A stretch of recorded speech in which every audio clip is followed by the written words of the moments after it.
right. Hello, everybody, and welcome to our session of the Black Girls Are Magic Conference. My name is Heather. I'm here presenting with my partner, Jess, and today we are about how to build your tribe in 6 easy steps. All right. So happy Sunday. I know everyone's usually doing like self-care on Sundays. Usually that's usually what we do in our rituals. We're going to get into like a little background about who we are and what we do, and why we're pretty much qualified to talk to you about how to build your tribe. So I'll start off. Like I said, I'm Heather. I am at LOUD.social. LOUD.social is a content marketing agency. We're based here in Detroit, Michigan. We specialize working in the industries of cannabis, sustainability, wellness, and social justice. In addition to that, we also do social equity consulting. And the biggest thing that we do, and we love this title, is being community architects. What does that mean? That means we are big on building community. Is the core at our company.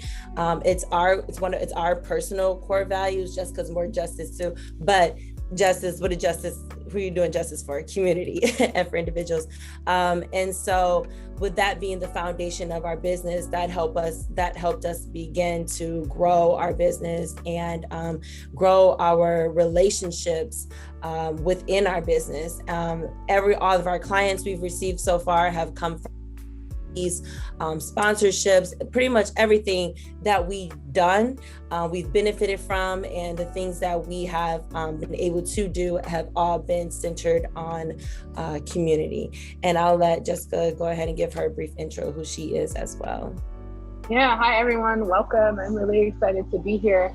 I am Jess, and I'm one half of LOUD.social, and one of the things that I specialize in my career is education and training. And so one of the reasons why I value community so much in the work that I do is that I'm able to impact lives through education, destigmatization, normalization of humanity. So I like to say I'm a vulnerability guru, which means that I'm pretty secure in who I am, and I try to help other folks be more secure in their own narratives and truths. And so I bring that aspect and that strength to community. So we're excited that you're here, and we're excited to hop in. And the one thing we wanted to be sure to talk about is, why does this matter? Why does finding your tribe matter for your success, your development, and growth? And first, I don't know how many of you, and you can give us a thumbs up, a clap, or whatever, if you've ever heard of Maslow's hierarchy of needs. So Maslow's hierarchy of needs is similar to the triangle, the pyramid that you see on the screen here. And it essentially helps you to think about, there's critique of it because it's very sequential, and that's not necessarily how life works, right? But the bottom foundation of the hierarchy of needs, it is safety, right? Like it is, do I have housing? It's that security. That's what helps you to reach. In the top of the pyramid is self-actualization. And so this has been a framework that's been used to drive motivation over time in order to help folks recognize their own needs. And there is a book called Belong by Radha Agra. I might be saying her name incorrectly. I don't know her personally. But she talks about community and belonging to community as a vital ingredient for everyone to reach joy, right? And if you look into any psychology research, belonging, social support are all a key ingredient to your personal success. I think that we often can feel like we don't need to prioritize community. I'm an introvert, and that's something we should have a conversation about. I'm an introvert, Heather is an extrovert. That comes out in our business nonstop. But I often feel like, especially when I'm stressed or when I have other things going on, that I don't need my community or my tribe, right? And what research shows is that community is actually a core ingredient to your joy and to your psychological success and sustainability. So when things get hard, who do you reach out to? when things are going really great, who's there to celebrate with you and champion? And so those are all why this matters. And I want to know, Heather, why do you think that building your tribe matters? For all the reasons that you said, but on top of that, I think the reason to build your tribe is because, sometimes you're not gonna always, like, even though we have family, right? Um, there are so many different things that make up that we're made up of, and we fall into as human beings. Like, we're not as simple as, think society, I guess, would make it out to be. We don't always fit in boxes, and so we have different things, circles that we belong into. One, just being a Black woman, that's a circle in general. Just as queer, so being a queer Black woman, that's, something in general. I'm a Black woman who enjoys wellness. I'm a Black woman who enjoys working in sustainability, sustainable, working with other, sorry, working in projects that help with sustainability. I am a Black woman that likes to go roller skating. So there's so many different places that I belong to, and there's so many different things that I like. Along with other people, it's good to gather together with those people who share like-minded interests and celebrate the things that we like. I can't be upset if someone doesn't like to roller skate. Why would I be upset if one of my best friends doesn't like to roller skate? Like, no, I need to go find my community of roller skaters who like to roller skate. So I think matters because the more you learn about yourself, the more self-aware you are, the more self-awareness that you have, the more you kind of figure out, okay, what spaces do I belong in? What spaces do I thrive in? What spaces do I not thrive in? As you begin to, and I know there's young women in here, as you begin to grow, you kind of figure out like where you fit in, what works best for you, what do you like, what do you don't like, and you find those communities that necessarily support you. I know community has been a really big thing for me, especially since I've made a career switch. I started in PR, and then I was doing just a bunch of different random types of PR, and then I came and found uh, working in the cannabis industry, because I wanted to help people, and that community just embraced me, and it showed and opened up so many doors for me of things that I didn't even realize that I was really interested in, which helped me pave the way of where I am today, even with this company. So community definitely does matter. It kind of helps serve as a what is it called, a guide on your map of life. um, and there's so many things that you can benefit from by having community. And as you begin to think about what communities that you belong in, you will begin to see how that will begin to shape your life, not just your life, your personal life, but your professional life as well. So thank you for asking why it matters. We want all of you to think about why it matters to you throughout this presentation. And the first thing we're going to start with is being intentional, right? So when you are thinking about, okay, what communities do I belong in? Like, what do you like? Who are you as a person? What things bring you joy, right? I think that is really just the key thing. Like, what is it that brings you something that you gives a sense of pride to be a part of? I feel very proud to be a Black woman. I feel very proud to be a Black woman in cannabis. I like roller skating. These are things that bring me pride. These are things that bring me joy. So being intentional about that, right? What spaces do I want to be in? What spaces do I feel like will celebrate me and uplift me, even if everything else is not really going around. I come from a predominantly traditional Christian background, so my parents aren't really supportive of me working in the industry that I'm in, but I found community within the industry, and they uplift me, and they kind of help me navigate that relationship with my parents to show them like, hey, this is not necessarily what you think it is. It's something better. So, but thinking about who you are, what do you want? That's one thing. So I'm going to start off with the intentional thing. My story, and just we're talking about community. Let's just talk about when we're first building community. I you have to ask for what you want, right? So once you realize what you want, like once I got into the cannabis industry, I'm like, okay, I started, and just a little background about LOUD.social. I started it in New York. And then when I moved back to Detroit, Jess and I connected and we rebranded, and it's something way better than I'd even started off being, because I asked for it, right? I knew that, I knew that there was a need in the industry for this particular type of business. And I know that there were things that I lacked. And there were things that I excelled in, right? Because that's the self-awareness that I did with myself. And so from that, one other thing, we also incorporate spirituality into our business. We did a class a few weeks ago about that. So well, I'm pretty sure we'll be doing more things like that in the future. But yes, I asked for what I wanted and I asked for what I needed. I prayed about, hey, can I please have a business partner that is the yin to my yang, that can help me elevate this business and do really well for the people that will benefit from this business. And I asked about it, and I was intentional about it. And again, I'm into mystical spirituality. And so I had ended up getting a reading, right? And it was just a basic general reading asking what my spirit guides wanted me to know.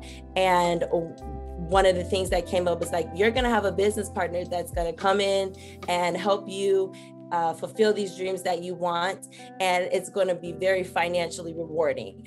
And when I received that message, I'm like, okay, I don't know when she's going to come or he is, but I'm going to keep that vibration high. I'm going to be hopeful about it. I'm going to continue to do the work to bring this person into my space, or bring me to their space. And I'm gonna just, stay positive that they're going to come. And at that time when I asked, like, I had literally just lost all my clients. I just moved back home. I didn't really have anything going on. And it was really hard for me to visualize that picture. But by me maintaining that intentional about what I wanted and not giving up hope, I was able months later to finally meet my business partner through a hashtag out of all the places. And now here we are building this amazing business. And I know Jessica wants to talk a little bit more about like your SWOT analysis and looking for people who shared your values. So I'm gonna let her chime in on that right now. Yep, and they just started blending a coffee. Can you hear me okay? Yeah. Okay, perfect. One of the things, and intentions also being intentional, right? I think that we talk a lot about manifesting what you want right now. I think that that's a really hot topic, but intention means nothing without action. Manifesting is all about taking action on what you want, right? Had we not gone to a hashtag, found someone, met up, and had conversation, we wouldn't have launched a business together in partnership, even though we were intentionally attracting communities of entrepreneurs. We were attracting communities of folks that wanted to build together. And one of the things that once you have that you're asking for, how do you sustain that, right? And so you can't just be surface level with relationships and that, oh, you have an interest here, I have an interest here, let's move forward and start a business together. No, Heather and I went and spent a half a day together. We talked about what were her strengths, what were her weaknesses, what were my strengths, what were my weaknesses, what were our values, what values did we share together? And then what did we foresee or want to build? What were we trying to build? And once we got on alignment, right, of what we wanted in this relationship, we had intentions for our relationship. And so when you think about building community, it's not only just asking for a community that accepts you and that you belong in. It's about being intentional about what you want out of that and how you align in your moves that you're making. Okay. All right. And so on top of that, the next thing you'd have to do is, once you've set that intention, like Jessica said, you got to put it into action, right? Because that's how you manifest, you get what you want. Like you put it out there and you start doing the things that you have to do to move towards that. So that will bring us to our next point, is to go where they are or bring them to you, right? So I went looking for community in Detroit. I was looking for Black cannabis community. I was looking for wellness community.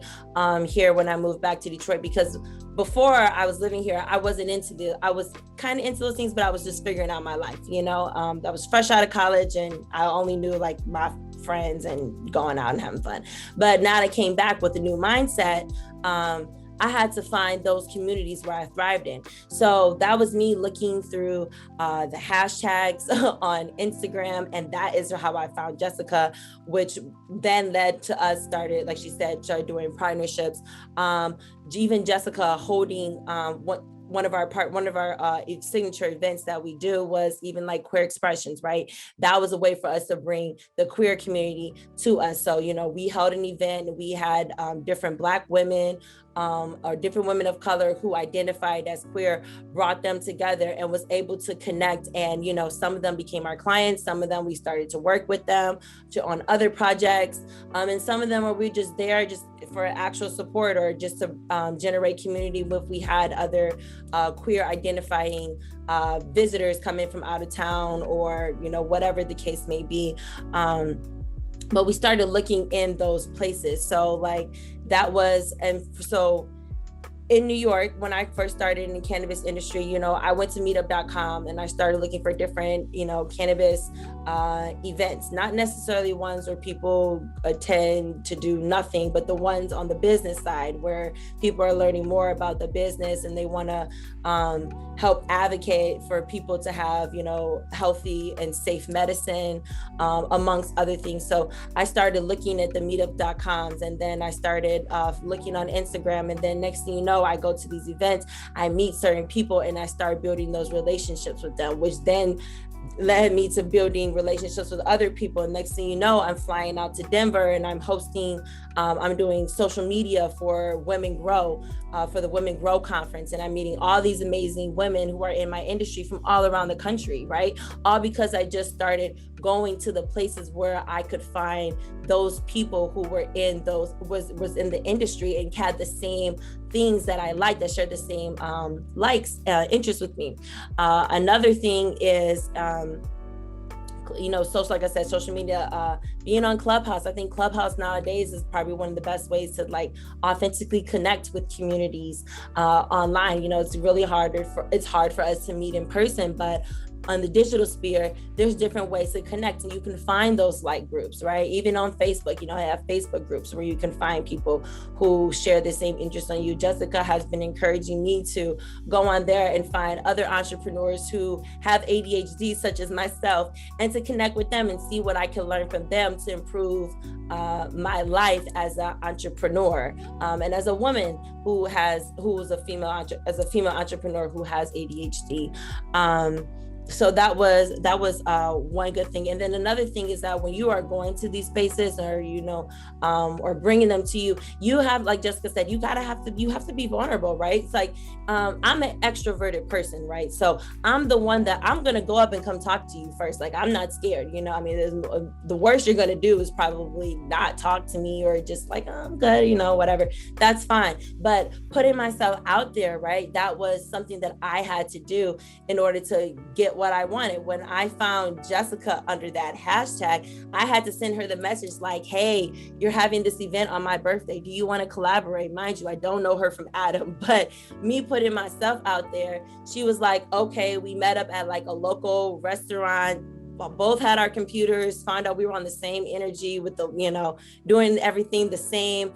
And then, from that point, it was going on forward. And what's crazy is that actual event that we're talking about bringing people to you, right? I went out to her so we can create this event to bring more, to build community and bring them in. That same event that night, we met our other business partners that we do this camp out with, right? And so it was just crazy how the ripple effects work out. So like I said, you have to go where they are and bring them to them. And Jessica, you want to chime in?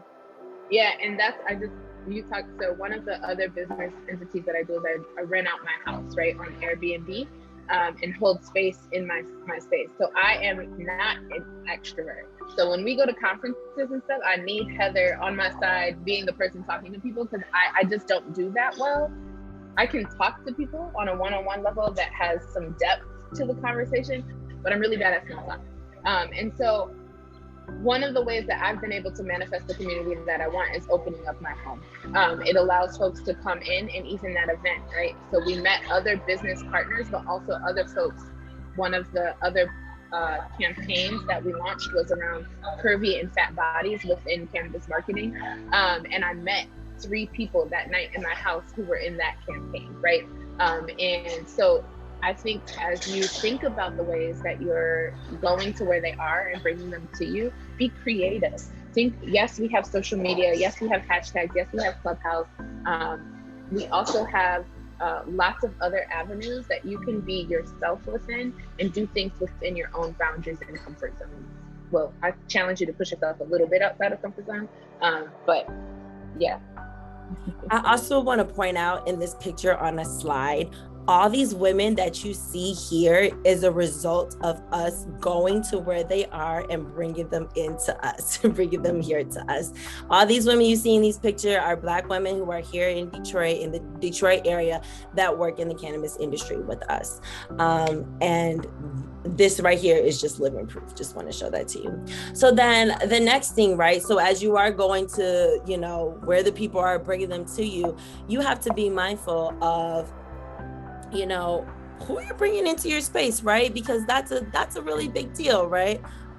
Oops, the person that's supposed to be in this picture is cut out. Okay, well, that goes towards our next topic of using discernment and not discrimination, right? So we're all Black women here, and I know sometimes we side eye it a little bit when we have to work with people who are not Black, or not people. I won't even say, I'm gonna just say Black, non-Black people, because people of color, so diverse now. I mean, such a broad spectrum nowadays. But when non-Black people, right? So usually sometimes we're a little weary of it, but we have to use discernment, right? More it feels so like, okay, how are you feeling? What are your vibes about this person, right? Because as women, we all are gifted with the power of intuition, right? And I know we have to continue to develop that and practice, our intuition and do different things. Like we pull cards, and we have different rituals that we do to help build up our intuition. But our intuition is really never going to let us down, or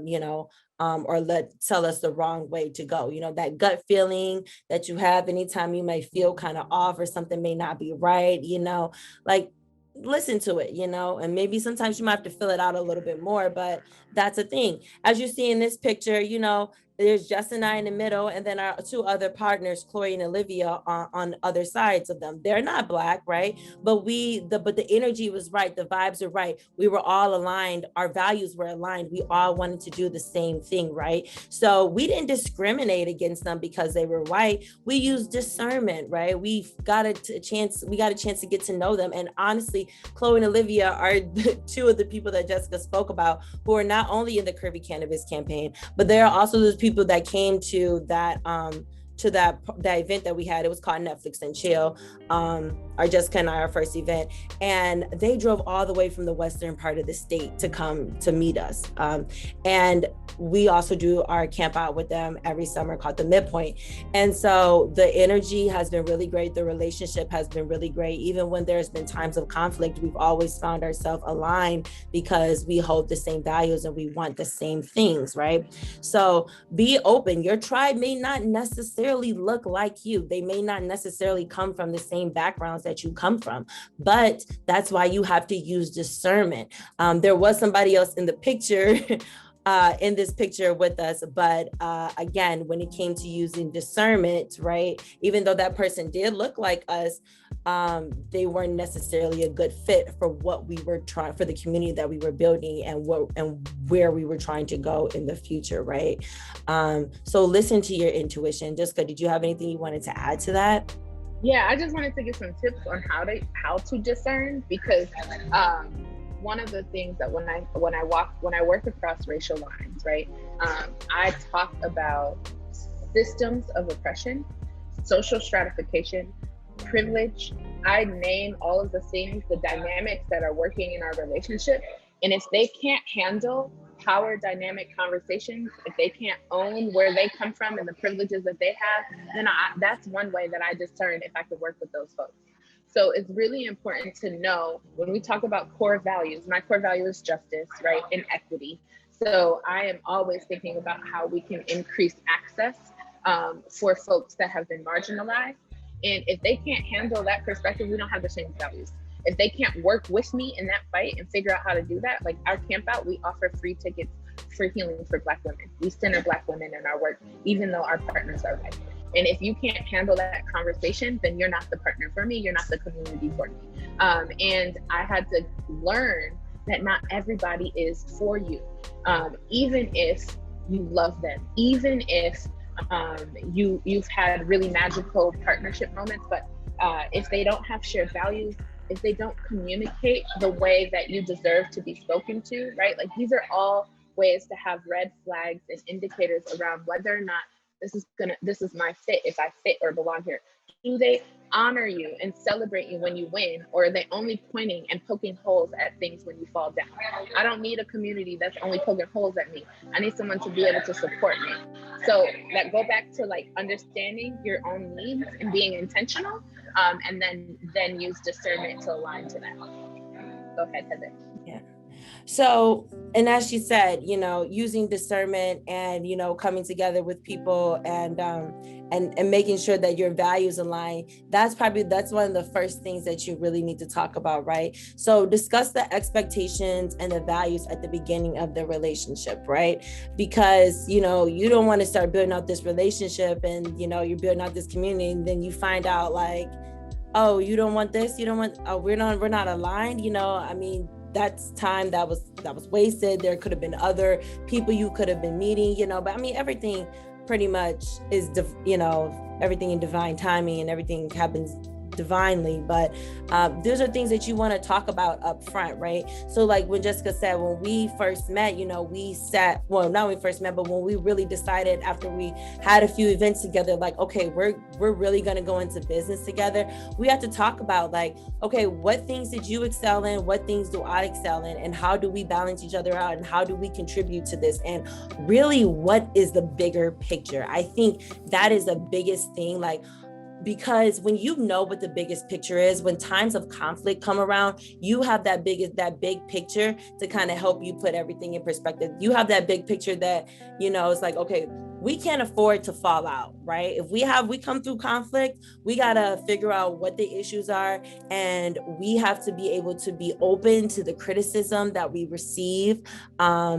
And, obviously, if something kind of doesn't make sense, or you need to clear something up, be vocal about that too. But we have to be open to hearing where we fall short, as well as being open to receiving the praise that we receive. I know as Black women, sometimes it's really hard for us to be in the mode of receiving, because it's like we're just so used to so much negativity surrounding our communities and our culture. Receiving kind of seems a little bit positively receiving sounds a little bit foreign to us, right? So when someone is uplifting you, take that, and then do the same thing as well, right? Like you have to uplift each other. Like I uplift Jessica, she uplifts me, when we're both doing well. If I'm off on something, she'll say, hey, I think that you can do this better. And one thing that I do want to point out is when you are in this area of criticizing, right, or bringing to light something that your partner or someone in your group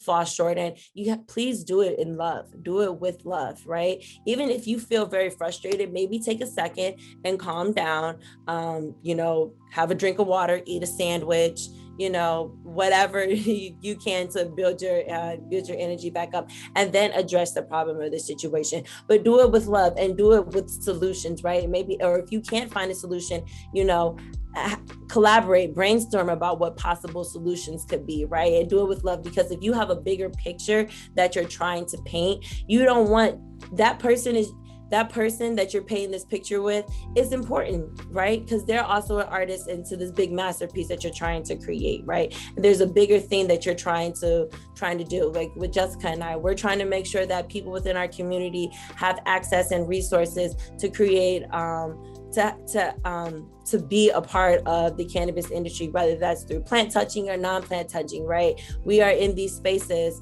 where we can help people. We are having these conversations, so like we can't afford to fall out, or if we have any type of conflict, like we have to solve that, right? So discussing, and then also like we're going into business, right? If you choose to go that route with somebody, the trust, what can I expect from you? What can you expect from me? Our values, and we're just so divinely aligned and so divinely connected. We sustainability, wellness, cannabis, like those are the social justice, those are things that we value and we care about. So like for that to be, and all of that is around community, right? So that is our core value. So it was very easy for us to kind of get into that and flow, right?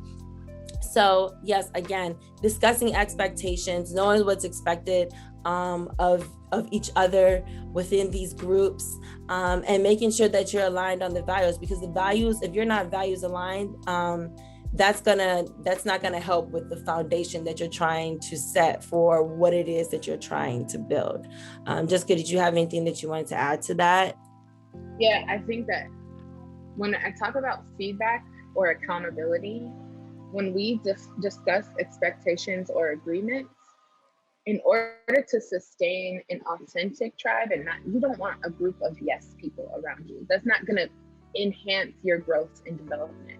You want folks that provide you with feedback, that hold you accountable when you violate expectations or agreements, so that you can continue to sustain the relationship. And so what I like to when we plan out expectations or we make agreements to one another, that's the foundation that's going to support when things are violated, when conflict comes up. And when you have that shared values and you have that bigger picture for what you want in the world, that's going to help sustain you through that conflict. I don't want you to think, I think that Heather and I have a very weird relationship in that we haven't had much conflict, but I want to normalize conflict and feedback and accountability from your tribe, because that's the only way that we're going to grow and develop together, is when we are radically honest, transparent about our feelings, vulnerable, and hold one another to boundaries and agreements in ways that we all deserve. Very well said. See, my partner, she knows exactly how to take it and put it out there and make it so you understand. And these are one of the amazing things that I value about her. So I'm gonna give her some praise. And I love how intelligent she is. And because she has that educational background, she is able to make things make sense for people. I just want to send that praise on over to her. But that is, again, that's one of the things, like sending some praise, I got you. All right, so moving on to our next part of relationship management, spending quality time and appreciation, right? So I guess this is just what I just did. Is appreciation, right?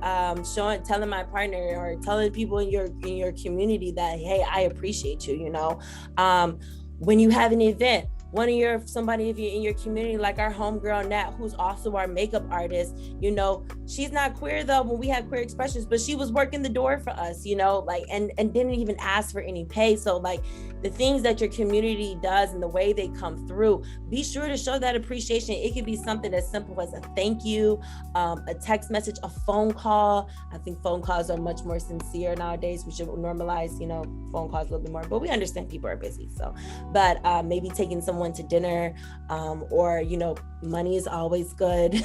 Just show a way of appreciation, and then spending time, right? Because I know we're always also busy, and like last year when Jessica and I really were getting into, business was picking up, we would do these things we would have these little bonfires on Fridays, right? Where we would, in her backyard, we would invite a few people at a time, still socially distant, and we would sit around at the bonfire and talk, right? That was a way for us to maintain community since we couldn't really physically be in community, right? So we had different ways to spend quality time.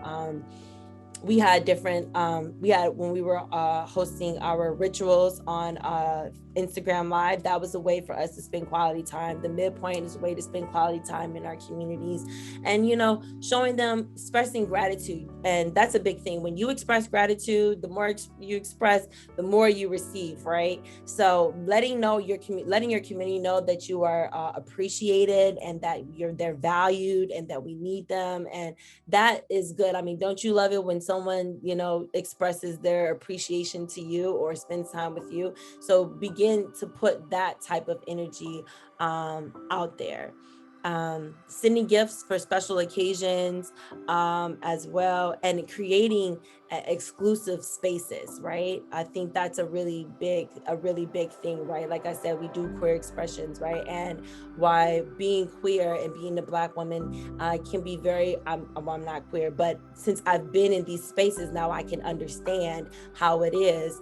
But seeing how they need these spaces to connect with other women who are, who share in other folks who share in these same beliefs and practices, it can be healing for them, and very much needed. So, and they really, and once we did once we did like queer expressions, like we saw the amount of appreciation. We got so many thank yous. So many people were happy to be there and to connect and to really just kind of exhale and let their shoulders fall away from their ears.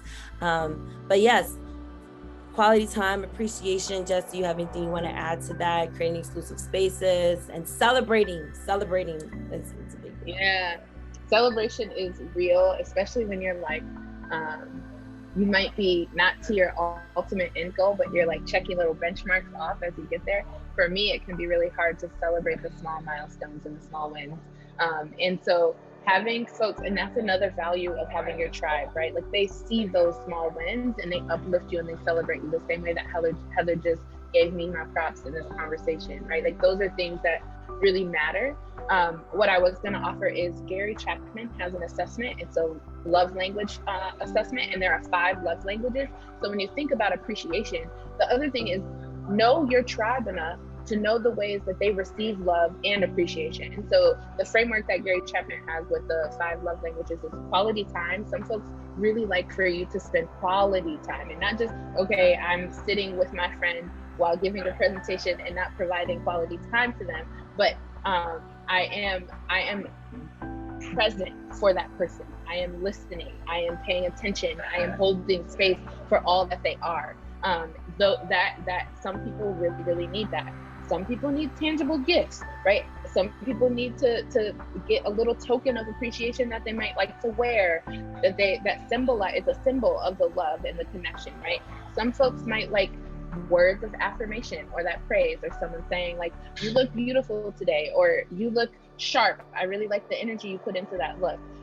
Some folks like physical touch. And I know that we're in the, I'm covering a year, almost 2 years of not being in space and being able to touch one another, but hugs and like cuddles and like warmth, embraces, like some folks really need that in order to feel appreciated.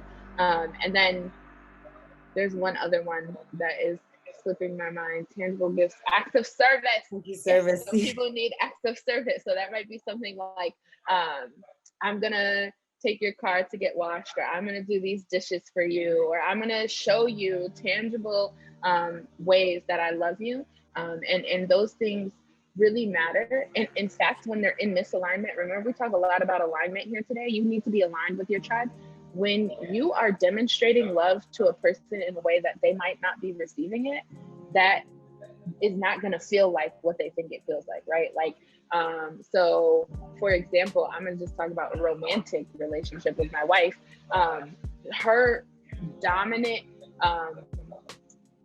love language is acts of service. I never have to ask for anything. She gonna cut the grass, she gonna wash the dishes, she gonna do everything. And that is how she shows love to me. I am a gifts person. I need you to give me gifts to show me that you love me. I need you to think about me and bring me something back to show me that you're thinking about me. And so when we first started dating, on my birthday, she would always give me this like half thought out gift that like, it was such an attack on me And that I was like, I don't know, like this, you don't love me. Like it really felt like she didn't love me when she was trying, like she had done all this acts of service up until that point, right? She'd been showing me love consistently, but to me, gifts really matter. So as you think about your tribe, the other thing is like hold enough space to give them what they need. Like I think that it's not a one-way street. We have to hold space for all of our, like all of the beings of our tribe, right? That means that, yeah, Heather and I celebrate together. That also means that Heather and I go through some stuff together when things are hard, right? We cry together. We like hold space for all of who we are, and that's how we like navigate quality time and appreciation. And then finally, one thing we have to also think about is reevaluation. So we have gone through all these things. We've been intentional. We've gone where they are. We've brought them to us. We've, we're maintaining the relationships by discussing expectations, making sure our values align, quality time and appreciation. And now, we've gone through these things, so now it's time to reevaluate, right? Because with most things, even like in relationships, you always need to reevaluate, why am I here? Why am I in this? Is this serving me, right? Is there a reason why I am here? Is there a reason why I'm connected with you? Should I continue to be connected with you or not? Or should we continue this relationship, or should we part ways, right? And this is pretty critical, right? But this does take self-awareness, and it does take awareness of like being aware of like what you are into, the communities that you're into. If this community is, maybe they're activists, right? But they're probably on the ground, and they're probably a little bit more violent in their activism, whereas you decide to be a little bit more intentional and use like your pen as a form of activism by writing letters, or making certain type of content. Do you how valuable do you find being in that space? Do you need to continue to be in that space? Do you need to continue to associate yourself with these people? And then that's when you kind of realize, okay, who's going to fall off and who's going to stay on, right? Or if you're going to fall back, or you're going to continue to go into, be a part of these spaces. And I think it's very healthy to reevaluate, because when you reevaluate, that circles right back to the first part of you being intentional. Why, being intentional about what you want, why you're here, what are you trying to create or accomplish by being a part of this community. And it can also be a reevaluation for yourself, right? Like, am I contributing enough to this community as much as I should be? And am I bringing anything to the table, or am I just taking? Am I constantly consuming all the time, right? So take that as a time to think about it, right? I would think about first, I would look first at whatever it is, the community that you're in. I will look around and see like, okay, who or what is it? Is it an individual, or is it the community as a whole? Do I need to be a part of that? And then I would look at myself, do I feel like have I outgrown this too? Because, right, sometimes we stay in things so long because we're comfortable in it, right? But sometimes we do outgrow things. It's life. Change happens. Change is inevitable. We're always growing. We're always evolving. We're not always in the same things, right, anymore, right? So even our belief systems may change, right? So doing some reevaluation is very, very important to you being a part of, being part of the community. And if you do have to part ways, that's okay. That's okay. And you have to figure out for yourself, what is the best way for you to go about that, and maybe it doesn't necessarily have to be like, oh, I'm not friends with you guys anymore, I'm not talking to you anymore, but it's more so, hey, I'm going to go this route. My interests are more this way. It's all love. Like, I don't hate you, but we can still get together on the flip side, or, any other time. But right now I'm shifting my focus here. And hopefully they understand. If they don't understand, well, that's just a sign that, hey, maybe you made the right decision of not associating or being a part of this community, or maybe not having this person within your tribe or anything like that. And Jessica, did you want to, I think you might have a little something extra about the reevaluation. I feel like you've been doing a lot of reevaluation lately. Yeah, and I think that like as you think about fitting within a tribe, right? It also is, remember, go back to that first pyramid of what you need in order to experience joy, right? And community being and belonging being the baseline foundation as a part of your own joy. So at the core of all of this is you. It is what you value, what you need, and what you can bring to your community, right? And so if you outgrow certain expectations, you can always reevaluate agreements. You can always reevaluate those expectations and change with that growth. But if you outgrow your community, you have to give yourself permission to transition to another place and reevaluate and realign your focus. And giving yourself that permission is hard. I don't want to say like it's easy to end relationships. It's not. We had that business partner picture with like one person cropped out. I've been in relationship with that person for 2 years. We've grown together. We've been in media together. We have shared passions and love for one another. But the way that we communicate to each other, there's never been any growth in that area over the last 2 years. And where I am in my own personal healing journey, I don't tolerate that. And I don't have to tolerate that. And I deserve better. And so when I set boundaries around communication and people violate those boundaries consistently, I have to prioritize self, right? And that means that I lost the relationship, which I do grieve. I had 2 years of friendship. I had 2 years of growth and development with that person. But also, I have to do what's right with me. And I think that we don't, as Black women, we don't give ourselves enough permission to do what is right for us. We are consistently serving others. And that is like, when you're thinking about community, it is about how we fit and belong within community and serve the things that we need as well. So just to recap, that was amazing.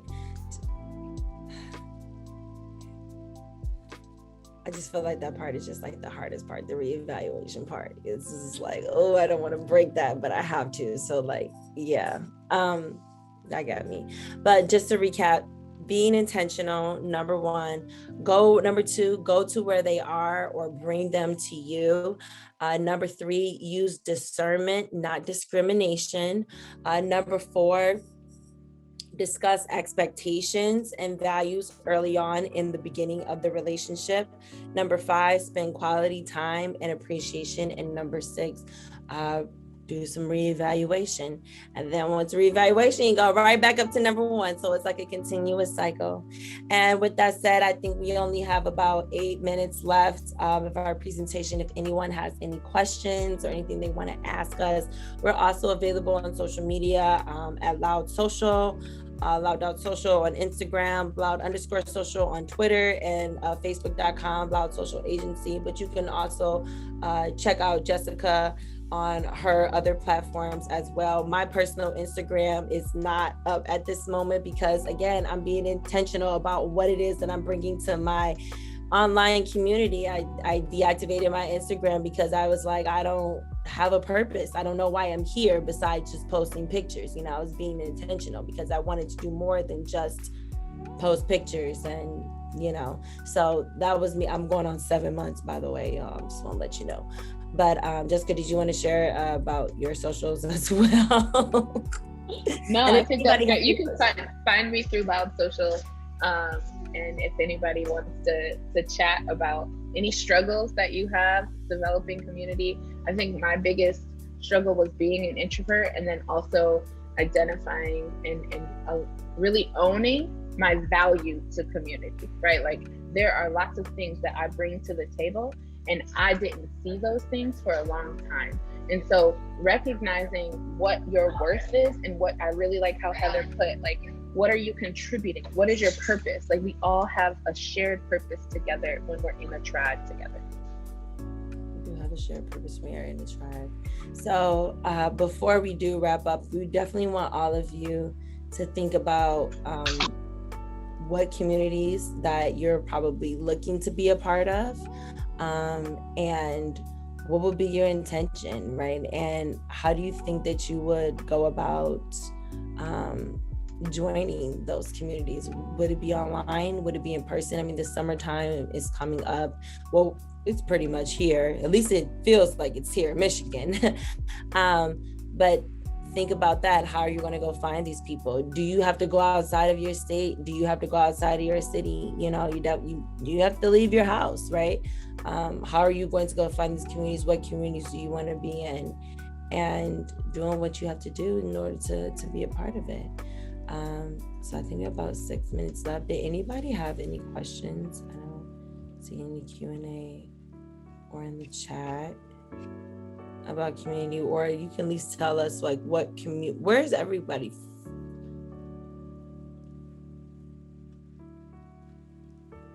And I always thought you should find what's right next to you. Definitely. Yeah, because it could be right there and you don't even know it. And that's why it's important to be like self-aware and also be aware of like what's around you, what's going on. Because community literally is everything. I'm close to my family, but in some ways I feel like I'm closer to my community even more because I spend a lot of time with my community. Okay, you from Illinois. All right. Midwest. Is anybody else in the Midwest here? Or are we also spread out? Huh?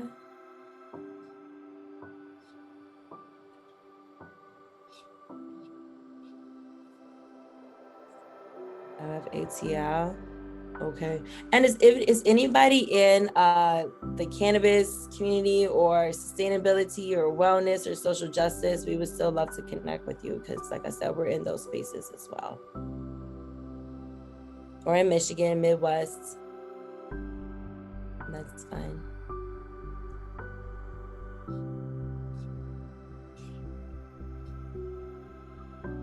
All right.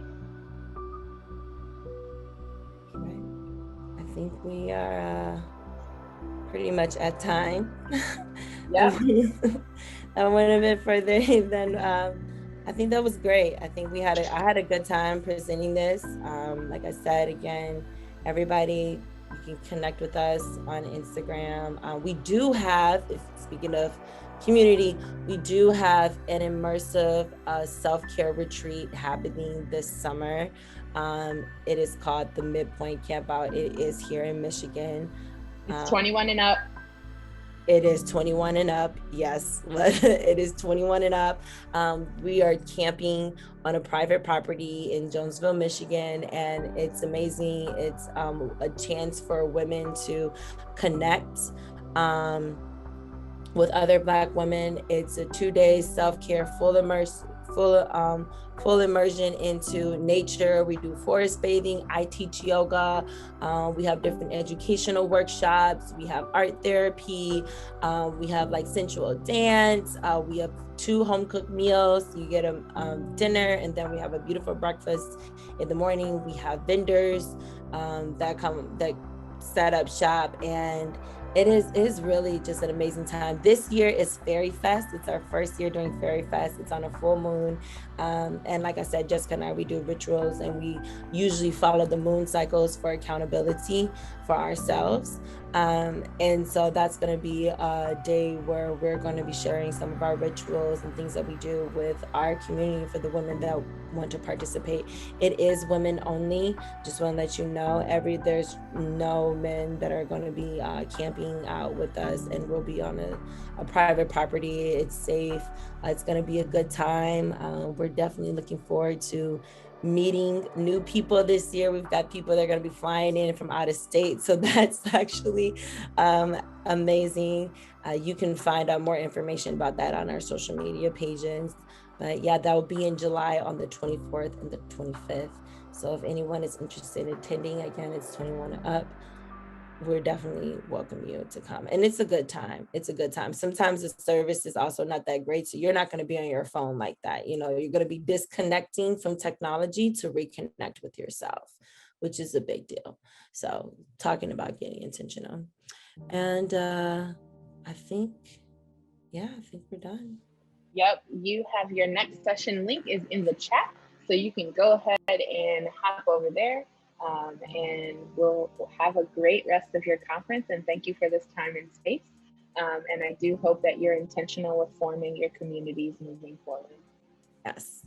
Take care, everyone. Have a wonderful Sunday. Bye.